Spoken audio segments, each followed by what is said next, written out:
Hi, da sind wir wieder. Heute machen wir mal Quesadillas. Normalerweise mexikanisch mit Bohnen, Paprika und so weiter. Wir wollen das heute ein bisschen anders machen. Wir machen die heute mit Serrano-Schinken und frischem Blattspinat aus der Pfanne. Und das ist Schritt 1. Den machen wir zuerst, damit wir den beiseite stellen können, weil wir nachher in der Pfanne die Quesadillas zubereiten wollen. Okay, dann legen wir gleich mal los.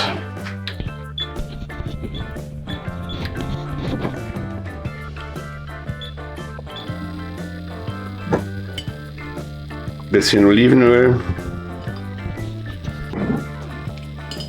Immer das Gute nehmen.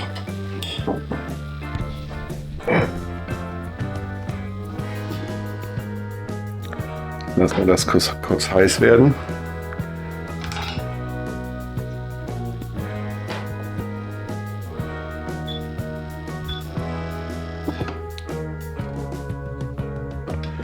Dann kommt da eine halbe Zwiebel dran.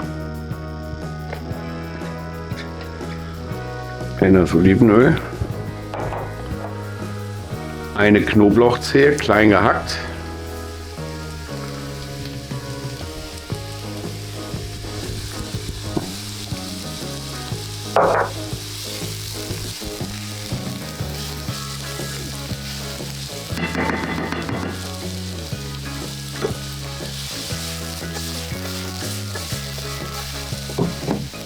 Lassen wir kurz angehen.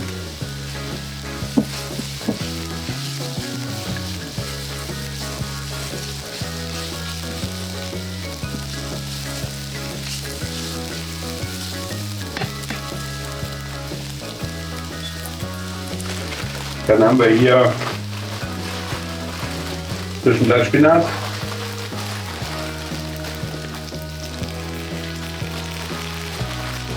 Den Blattspinat, den schmeißen wir mit dazu.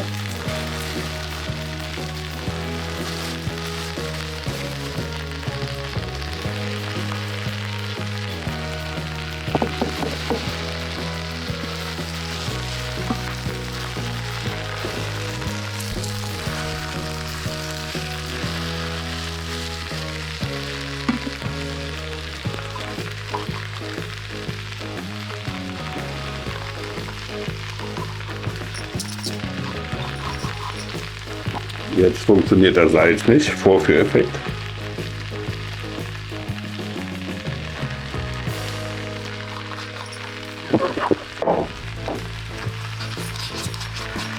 So. Jetzt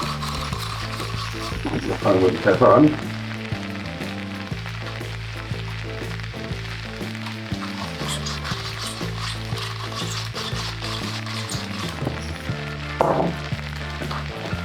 Wie das manchmal so ist.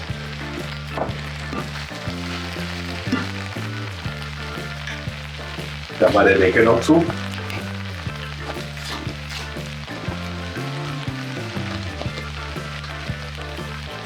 Ich dachte schon, ich habe sie nicht mehr alle. So, ein bisschen Salz. Kann man drehen, das macht den Geschmack. Nachgefüllt. Ein bisschen Pfeffer.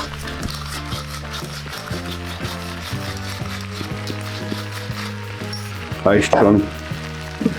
Dann lasst ihr den Spinat noch schön ein bisschen weiter angehen, dass der schön zusammenfällt.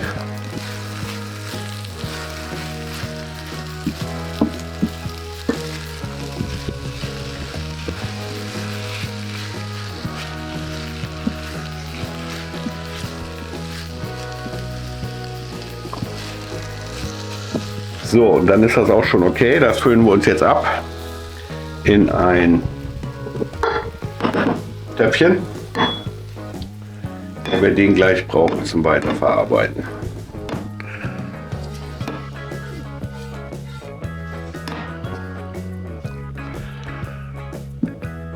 Okay, ich gehe eben die Pfanne sauber machen, wir sehen uns gleich wieder.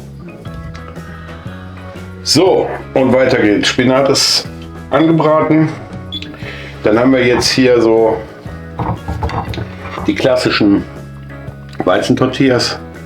Ich weiß nicht, ob man das so sehen kann. Die könnt ihr im Supermarkt kaufen. Ihr könnt die auch selber machen. Da mache ich irgendwann vielleicht noch mal ein Rezept zu. Aber eigentlich ist die Qualität vollkommen in Ordnung. Wir haben wieder unsere Pfanne. Wir heizen die jetzt mal kurz wieder ein bisschen auf. 2 Stück braucht ihr davon. Das wäre jetzt quasi für eine Portion oder für 2, 3 Leute für so einen Happen. Ihr könnt das Rezept, was wir dann einblenden oder was hier sowieso im Bild dran steht, ihr könnt das einfach verdoppeln, verdreifachen, vervierfachen und dann könnt ihr das natürlich auch für mehr Personen machen. Man kann die warm essen, man kann die kalt essen, das ist eigentlich eine super Sache, auch im Sommer. Man kann die auch super mitnehmen, wenn man irgendwo hingeht. Die Weizentortillas jetzt einfach in die Pfanne, die lasst ihr jetzt ein bisschen angehen da drin. Dann machen wir schon mal geriebenen Käse hier drauf. Also ich liebe Käse, geschmolzen sowieso. Deswegen verteilen wir das jetzt richtig schön hier drauf. So gut es geht, der schmilzt ja auch gleich noch ein bisschen. So. Dann nehmt ihr von dem Spinat.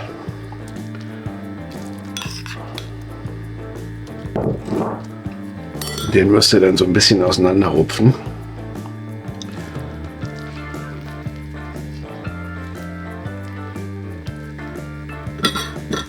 Nehmen noch ein bisschen mehr. Ihr könnt auch alles drauf machen. Ihr könntet jetzt auch rein theoretisch Hackfleisch, gebratene Hähnchenbrust. Ihr könntet Tofu da drauf geben, Feta-Käse, eigentlich getrocknete Tomaten. Alles, wonach euch ist. Wir fanden aber das jetzt gut, die Version mit dem Spinat. Mit dem frischen Blattspinat. Wir machen noch alles drauf. Habe ich jetzt beschlossen. Verteilt das gut.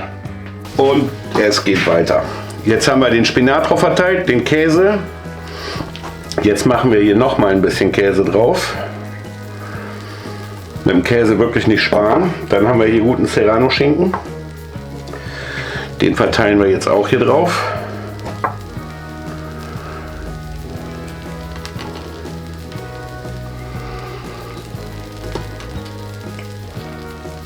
Das waren jetzt 4 Scheiben. Jetzt machen wir hier noch mal Käse drauf. Ziemlich mächtiges Essen, aber schmeckt echt super.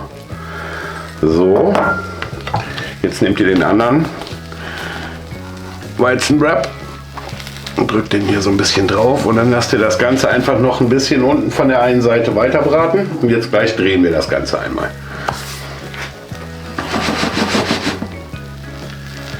Es gibt auch Leute, die schmeißen diese Dinger, machen die fertig und schmeißen in die Mikrowelle. Ich bin aber nicht so der Mikrowellenfreund, deswegen lieber aus der Pfanne und außerdem sind die dann auch leicht kross nachher.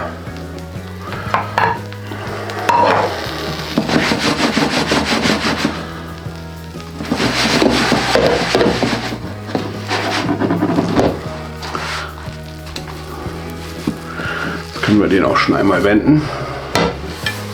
Seht ihr, jetzt hat er hier auch noch mehr Farbe bekommen. Die Hitze zieht jetzt langsam durch. Ich gehe mal ein bisschen höher mit der Hitze. Wichtig ist, dass der Käse richtig schmilzt da drin. Und dann ist der eigentlich schon fertig. Ihr könntet den jetzt auch, wenn ihr das vorbereiten wollt, bei 60, 70 Grad in den Ofen legen. Macht die nächsten und legt die euch in den Ofen. Und wenn die Gäste kommen, schneidet ihr die einfach in kleine Dreiecke. Und dann ist das ein super Snack für zwischendurch.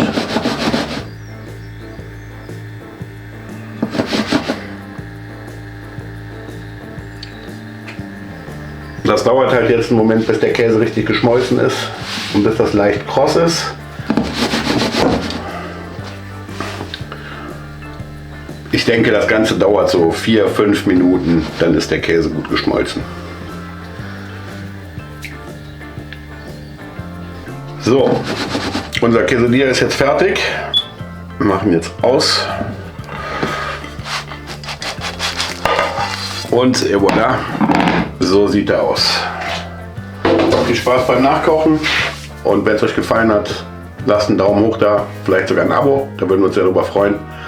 Und viel Spaß beim Nachkochen. Bis zum nächsten Mal.